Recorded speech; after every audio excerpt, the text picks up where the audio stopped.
Breathe. I know somehow you're gonna get there. It feels so wonderful. It's all for reason. Wake up. My mic is being held up by one Freddy Fazbear plush. Sorry. Security breach. It gets too much where I don't remember which one's which. Is that fine? What if we move it? God damn. I don't know if you guys have seen that crazy woman. I don't even know her name. But she basically went on TikTok and she did this like 15-part series about how her psychiatrist manipulated her to the point where like she stayed with him for years because she had a huge crush on him. He took advantage of that and held on to her for years. And so I, intrigued, because men are the root of evil, I go, okay, I have something to listen to while I'm brushing my teeth the next couple days. Vitamin C. I hear this is really important to do, so I started doing it. I don't know. I think genetics will overtake any sort of practice that I do daily if I end up old and raggedy. I guess that's just how it is. Anyway, so I'm listening to this series, and I'm getting to part 5, 6, 7, and I'm sitting there wondering, okay, so when does it get to the point where this man becomes toxic or breaks like a professional rule and oversteps a boundary with her? And we're just not getting there. Come to tell that the majority of everyone else watching her stuff also agrees that, you know, she's wrong. She was the one that was thinking things that were not happening. And everything that she was telling us that seemed toxic to her was just him taking healthy boundaries as a professional by stepping back, ignoring certain things, avoiding certain conversation topics. Anyway, so when I found out that this woman was from Tucson, Arizona, everything started clicking and falling into place. Because that's what the heat does to you. Like, that is what 110 plus degrees weather does to you. When you live in that condition 24/7 and you can't step outside, you go crazy. Mind you, all of her sessions were indoors, probably because of the heat. I'm just kidding, I don't know. Anyway, so I'm watching her live streams now, and I start noticing that her makeup is quite exquisite. There's something very interesting in a pattern that I've explored and seen before, and there's glitter on her cheeks. Now, there seems to be a link between white women going crazy and glitter makeup. This is something that I think a lot of other people have talked about, but think about this correlation here. Jojo Siwa, Gabby Hanna, this woman. There is a spider web of glitter makeup and white women that when they start going crazy, they slap on glitter makeup, and it just enhances this psychotic episode. Anyway, I hope she gets help. Whoever you are. CoverGirl sent me a bunch of their lip tints, but they shipped them to my Arizona address. So I get like PR here and there, but it's all shipped to Arizona. I don't live there anymore. So technically I finished my classes a couple days ago. Okay, last week. And it was a very surreal feeling to actually say that I'm done.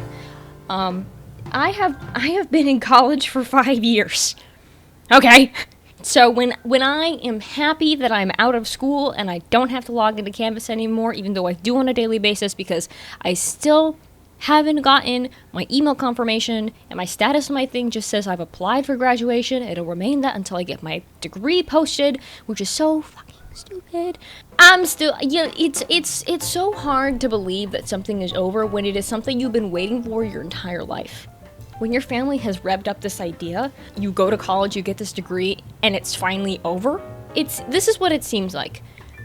It seems like the finish line keeps getting closer and closer, and I'm getting right to it, and then the last millisecond when I'm about to cross the line gets pushed another 3 miles. That's what it's felt like, because I've had to take an extra year, take gap semester to work. So now that I'm at the finish line and I've crossed it, until that paper is in my hands physically, I don't believe it.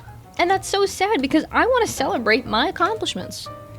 I want to be proud of what I've done. But that is so hard when it just feels like someone's going to come up behind the curtain and say, "Psych, Psych, you actually got a certificate, right? Your degree program wasn't real. We discontinued it without telling you, but we can give you a certificate.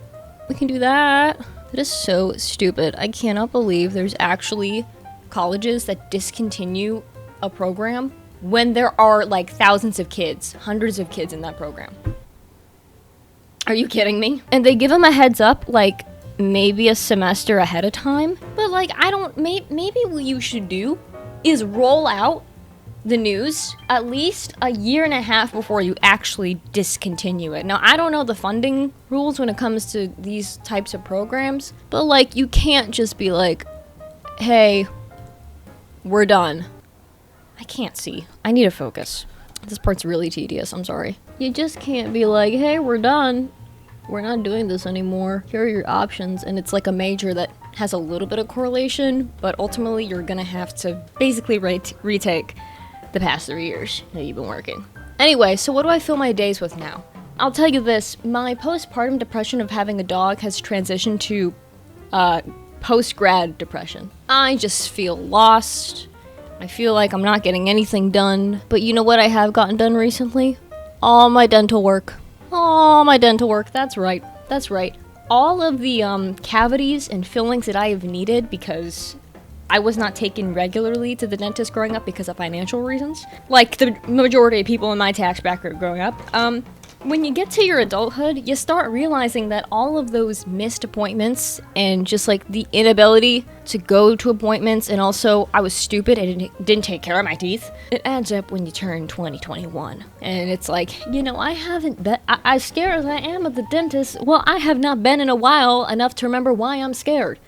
And that is actually scarier. Now I know what to do. Floss, brush teeth. But now flossing's not even enough. You gotta get a water pick. Because apparently everyone's saying on the block, oh, you gotta get a water pick that actually gets the stuff out.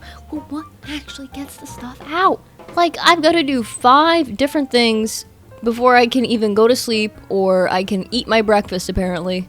Because what do you mean? I essentially have to take a shower in my mouth every single day, twice a day. But this got me thinking.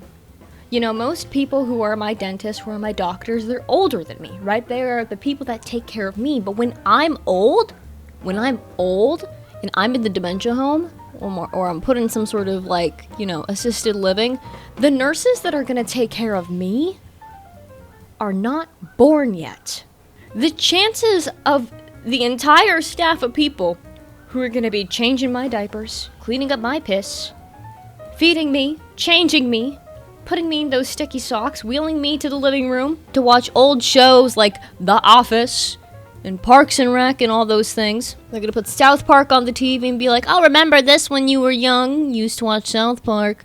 The people who are gonna be running those establishments, they're not born. Their parents probably aren't even together yet. I'm now using Maybelline Express Brow for the eyebrows. It's one thing, I don't ever want plastic surgery or liposuction or rhinoplasty because, you know, unfortunately, I do like my face. I do wish I could have eyebrow implants, though. I would love some thick brows. I just love it. I feel like I look like a cartoon character, and I just think I look way more put together. I also think because my forehead's huge, that the lack of eyebrows, because my hair is so thin, it looks gray. It really emphasizes the shape of the forehead, right? Birth rates are at the lowest that they've ever been in the United States, I believe. As an only child, can I say something? We gotta stop assuming that when someone wants to have children when they're older, that they want multiple kids. I lived a beautiful life as an only child. I would wish my lifestyle on everyone around me. There was beauty, there was peace. Of course, there were times where things were lonely, but I mean, I don't know, just like get some friends. Like, damn, it's not that, like, I don't know, join a sport. Well, I don't want my kid to be lonely. I don't want them to be all by themselves. Giving them a brother or sister does not promise them not being lonely. Okay? I know siblings who are super close, but the majority of them do not really give a fuck about the other sibling. Being close in age does not promise that they will be close in relationship. It does not promise any of that. I just think it's better if you really want your child to have a loving, happy life. and you want them to have companionship, do not bring in another kid if you don't have the financial responsibility to do that. And also, you don't know how your kid's gonna come out. Okay? You don't know what they're gonna be into. You don't know what they're not gonna be into. Don't do it for the gag. Hourglass sample concealer. I've tanned quite a bit when I went to Arizona. Oh, what a beautiful moment. I was swimming in the pool, and there's just something about floating on a body of water. And you know, I get it, Jesus. Huge body of water. All you want to do is stand there and look around. I get it. 'Cause that was really a nice moment for me. Oh, I've been watching My Dress Up Darling Season 2.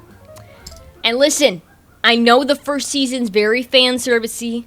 There's boobs all everywhere. You know that one audio of like Darwin being like, "Oh well, it's kind of bad. Well, maybe that's not good either." That's what it feels like watching anime, where it's a lot of fan service, but the plot and the characters are actually good. That's what it feels like to watch My Dress Up Darling in the big year of 2025. I was watching it on the plane, which. Have you heard that Delta is doing a deal with Crunchyroll where they're gonna start rolling out anime on the Delta TV screens? That is going to be me. I will be using Crunchyroll for free on Delta Airlines. And yeah, it is a little bit scary to be using Crunchyroll and watching anime on the plane, especially if you do not have a window seat, because you cannot angle it any way so no one can see your screen. Right? And sometimes these fan service scenes are unpredictable. The boobs just pop up whenever, wherever. I can't control it. Anyway, so I was watching My Dress Up Darling Season 2 on the plane.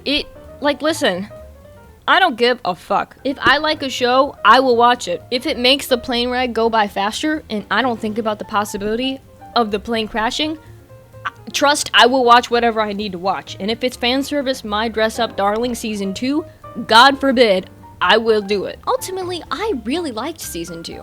For those who don't watch the show, it's basically this girl who loves cosplaying, but she can't make cosplays. But this guy in her class makes like Hinata dolls? Hinata dolls? It's like a family business, and he becomes interested in helping her make like all of her cosplay outfits. And it's just a cute dynamic between the both of them trying to figure out like how to translate from like a fictional 2D animated character to like in person, the makeup sides of things. Yes, it's fan servicey. It's like, oh my god, Gocho, the bust is like way too small. Like, oh my, whatever.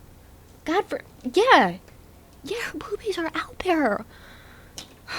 And I'm not looking at them because she's underaged. What am I doing next? Okay, I did my concealer, I did my eyebrows. I'm not serving cunt. Fuck. Someone in the comments was like, your contour placement is questionable, and to that I say you're probably right, because I don't really know how to do it, and I don't want to waste makeup product by experimenting a bunch. So whatever. Anyway, the second season's really good of the show because they're starting to explore like queer identity, and like there's a guy who is cosplaying like a girl, and he explains of like how he does it by like binding, and also they go into like certain products and things that help cosplayers look either more masculine or feminine. But I just think it's really cute, and it's just very sweet, and Gojo really does care about giving her the cosplay of her dreams, and he takes the job very seriously. He doesn't like, when he thinks about measuring, like he really is just taking his job seriously and just like helping her, and he really cares. This is not even.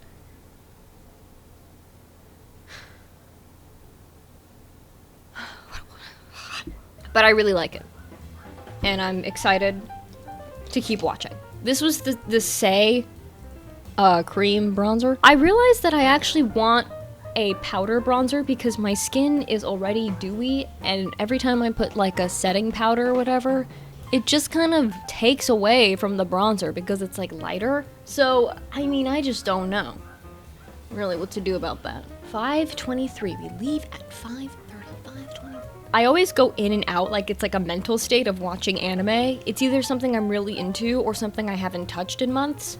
And I think right now, I'm really just trying to like hang on to anything tangible and familiar as I'm lost in this like post-grad type of lifestyle. Watching My Dress Up Darling and like a bunch of other things and rewatching things has just helped me not go too insane, but also I'm sitting there being like, I could be doing something. But at the same time, I'm like, yeah, but also I cannot control the timeline of when things happen in my life, and I don't even know what will happen.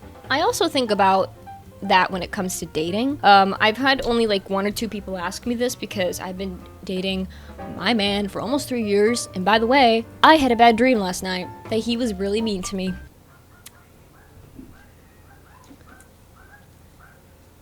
So he got me flowers. Hell yeah. But anyway, people sometimes ask me like dating advice, like how do you, like, you know, you've been in a kind of a long-term relationship when it comes to someone in your early 20s, like how do you do it, like what are your tips? And to be frank, I don't have any advice because I don't have a dating history. If I had gone through a couple of dates and I eventually settled on one person, I've been dating them for as long as I've been dating my current boyfriend and my only boyfriend, I would be able to give you advice and be like, yeah, well, I knew on this date that this didn't work out, so I looked for this instead, and now I'm happy. Like, for me, it really was just like I think the only thing that I can give advice on is you need to like who you're going on a date with. Sometimes I'll see Get Ready With Me's because I love listening to those things when I'm either getting unready or ready to go somewhere. And it's just like these people being like, I don't want to go on the date. We don't have much in common. He's not my type. And I'm like, why are we wasting our time and money? I'm not hanging out with people who I don't have a vibe with. Even I would never hang out with someone on a friend basis if they weren't my kind of like, if we have no common interest, why are we going out? That's my only advice. You should have something to talk about.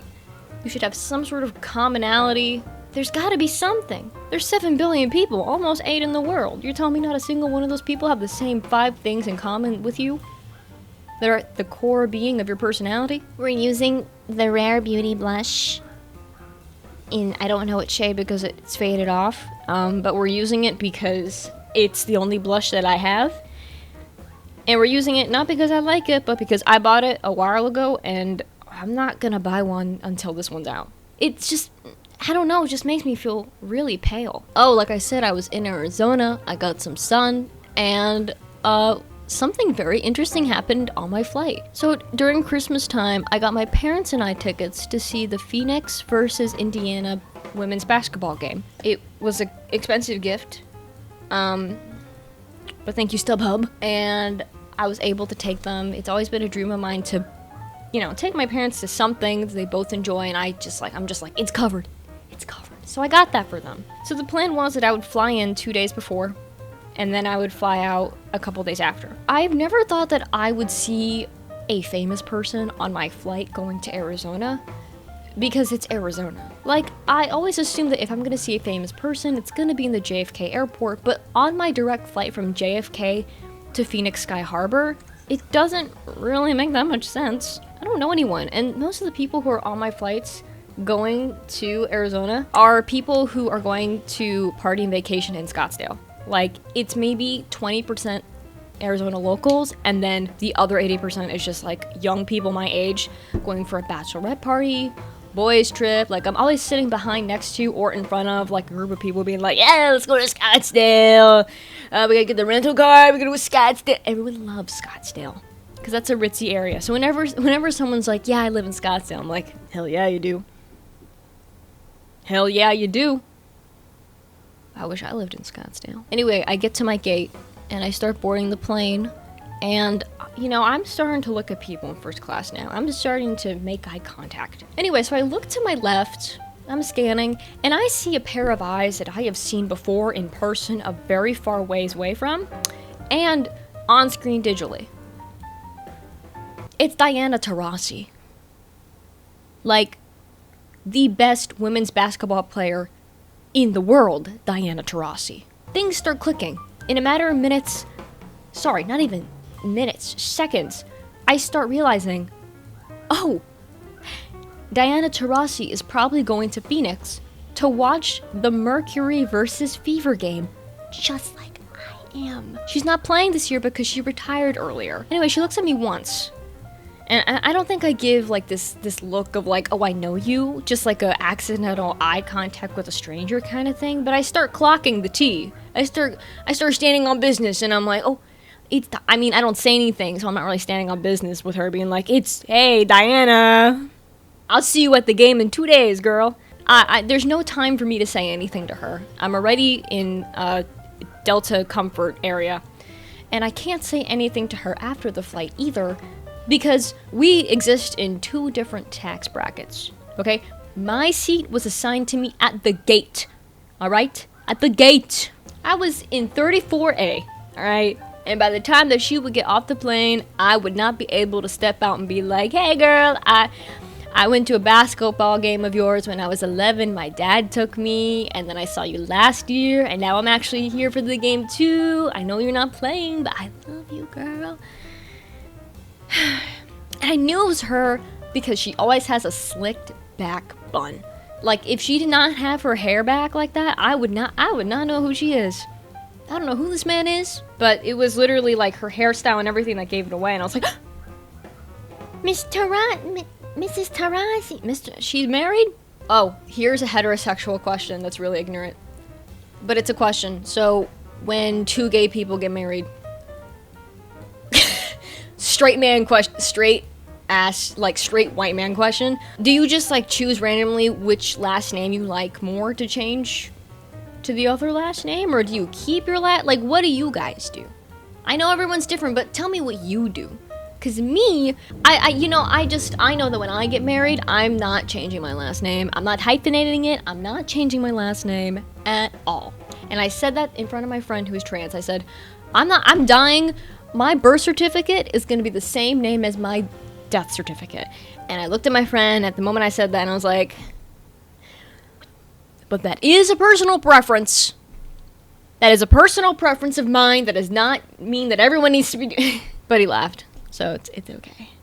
But this is my disgusting got-to-be glue that's crusting on the sides for my eyebrows, and it's probably the reason why I get pimples on my eyebrows so much. But I ignore. And I just go ahead and brush through them so they don't move, as if I have enough eyebrow for it to move at all. I think it's over.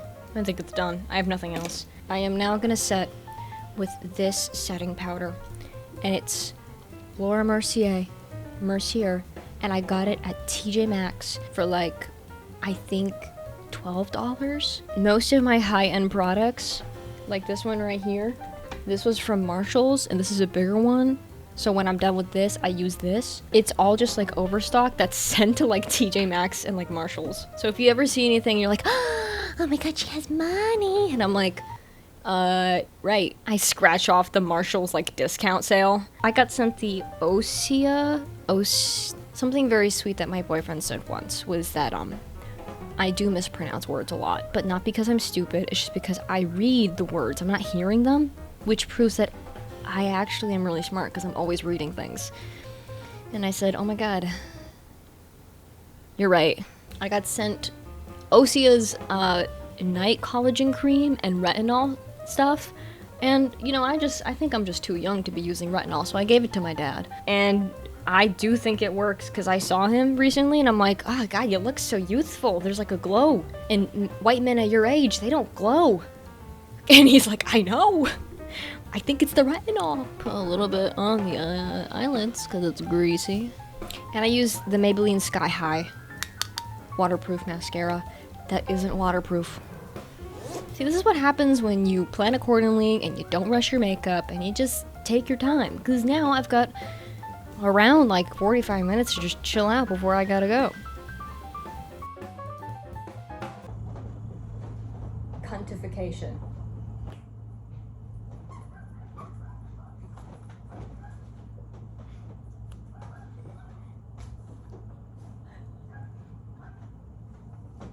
I'm Cat's Eye's secret 7th number.